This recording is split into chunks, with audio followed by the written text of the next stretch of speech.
নওছেলের উদ্দাম অবস্থার জন্য পরিবারের ছায়া স্থান সরে গেলেও ভলেন্টিয়ার রিটায়ারমেন্ট এনেছিল শান্তির পথে। কিন্তু বাণীর সাথে চিরকালীন সংযোগ স্থাপনটুকু ছাড়তে দ্বিধাবোধ করেননি দিবাকর।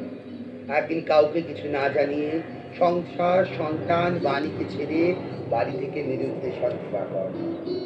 মিটিং দায়িত্ব হয় 1999-এ অশান্তির ছায়াপাত নিদান সংগঠিত করেন স্বয়ং ঈশ্বর। নওছেলের উদাসীনতার ভার রণাককে দিয়েছিল নাড়া। নিজের কাছে ব্যক্তি স্নেহ বঞ্চিত হয়ে মাতৃক্রোড়ে স্থান দিয়েছিল। জীবনের কাল রচনা হয়েছিল অনেক আগেই, ভাগ্যের বাঁধন ছিল স্থির। কর্মপথে চলে যেতে যেতেই জীবন ভোগ হয়ে থাকে, আরক্ত হয়ে রৌনক উত্তেজিত হয়ে উঠত ধীর লয় ছন্দে। জীবনের ভারে জর্জরিত হয়ে সে উদ্দাম হয়ে উঠল। আলোয় ভরা কোরবানি দুই ছেলের কাঁধে ভর দিয়ে এগিয়ে চলতে লাগলেন। বড় ছেলের প্রেমজ সম্পর্ক বীজতন্ত্রের বাঁধনকে আরো দৃঢ় করতে শুরু করেছিল।